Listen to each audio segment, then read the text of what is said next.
My name is Todd Miller. I'm turning 25 this year. I lost my father in a car accident when I was in elementary school.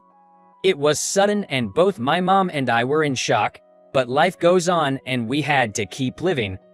My mom worked day and night, raising me all by herself. Seeing her work so hard made me want to join the workforce as soon as I could, so I never planned on going to college. I loved studying, but I wanted to get a job and start earning money as soon as possible. All I wanted was to help my mom out in any way I could. While most of my friends were busy preparing for college entrance exams, I was looking for a job. I think I was the only one in my class looking to start working right after high school. When my teacher asked me what kind of job I wanted, I immediately said I wanted to clean. I remember the surprised look on his face. It's because I'm a clean freak and love cleaning. Untidy things or messes really bother me. The satisfaction I get after cleaning and tidying up is the best reward for me. My teacher said that he knew someone in the cleaning business and introduced me. I was hired on the spot after the interview. I think being an acquaintance of my teachers helped in my immediate hiring.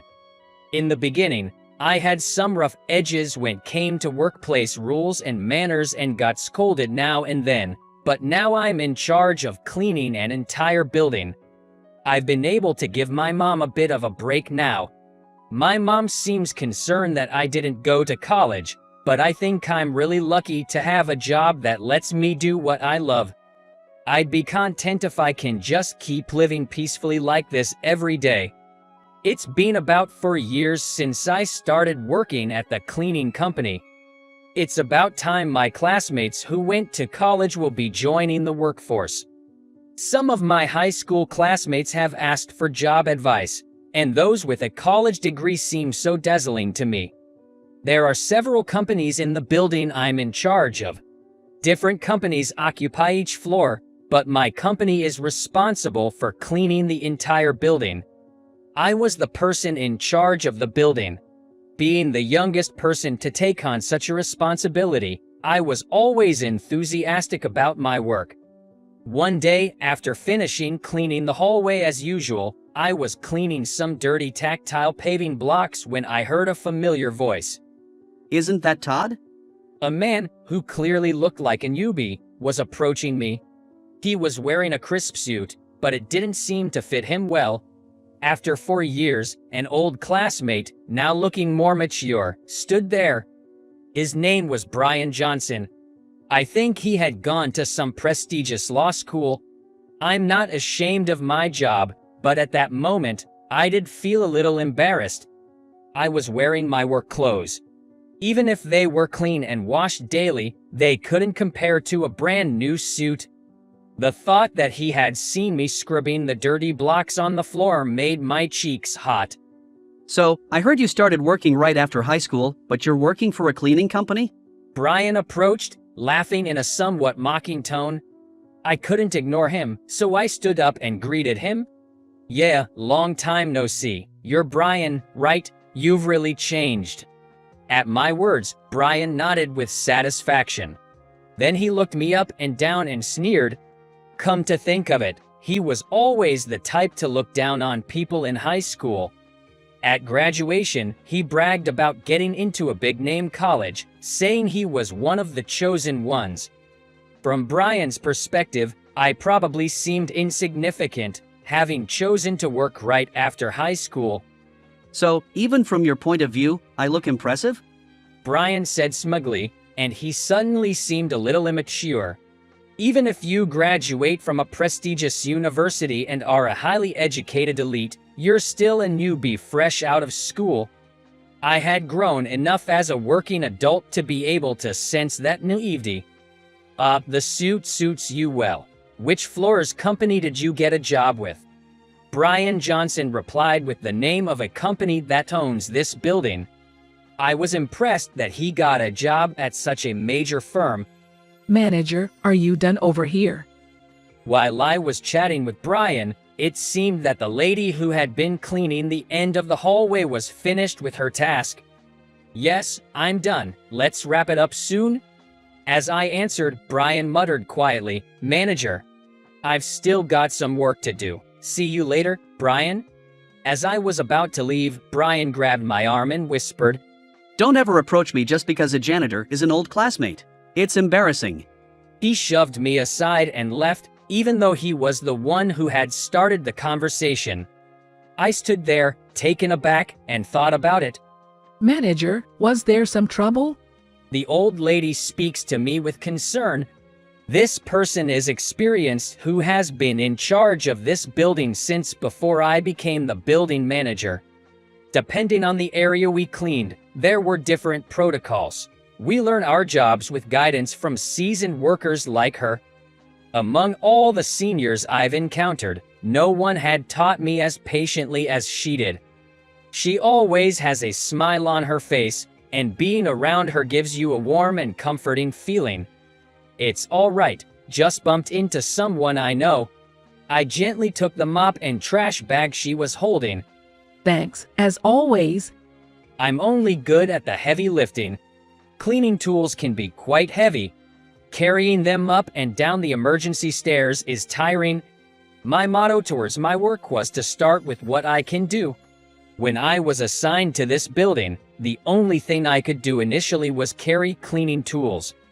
Even now as a supervisor, that hasn't changed.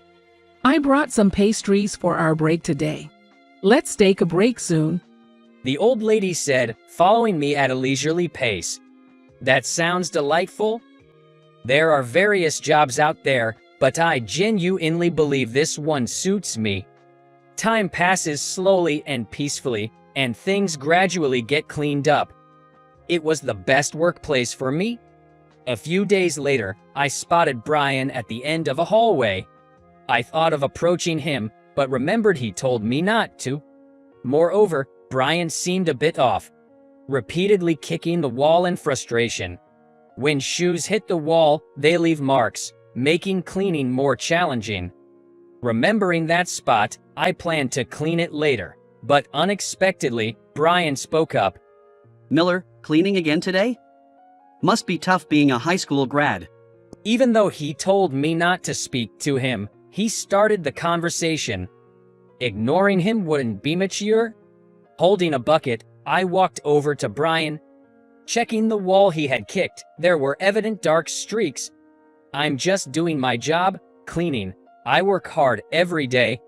Brian smirked at my response. Jobs for high school grads are limited, huh? Cleaning in work clothes every day must be a real pain. I could never do that. He mocked me with those words. At that moment, the conference room door opened and several young employees emerged. They seemed to be co-workers who started the same time as Brian Johnson. All of them looked sharp in their brand new suits. One of them called out to Brian, Hey, don't sweat it, Brian. Everyone makes mistakes. We got your back, man. The other co-workers nodded in agreement with his words. It clicked for me. Brian must have made some sort of mistake at work and had been kicked out of the meeting. That's why he had lashed out and kicked the wall. Brian's face turned red when he realized I knew about his mistake. Brian, I'll clean that up for you. Trying to be helpful, I said that, but it set Brian off. He grabbed the bucket filled with dirty water that I had placed nearby and threw the water at me. I was taller, so I didn't get completely soaked from head to toe, but I was drenched. The floor I had just cleaned was also flooded. Brian's co-workers muttered "Oh crap" and hurriedly retreated to their floor. Just because you only have a high school diploma doesn't mean you can act so high and mighty. I'm an elite who graduated from a top university and joined this company. We're not even in the same league.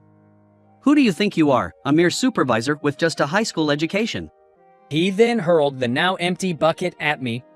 I guess someone heard the splash. An old woman came rushing around the corner of the hallway. Manager, what happened? You're all wet. I stopped the lady, who was trying to dry me off with a towel in a panic. It's okay. I don't want the towel to get dirty. I started mopping up the water on the floor, ignoring Brian. I felt it was pointless to engage with him. What did you do to the manager? Do you think you have the right to behave like this? The old lady confronted Brian. Brian snorted and brushed off the old lady. Are you just the janitor here? Can't do anything but cleaning? You know you're at the bottom of the barrel, right? You're in no position to have an opinion against me, old woman. As Brian pushed her shoulder, the old lady lost her balance and bumped into me.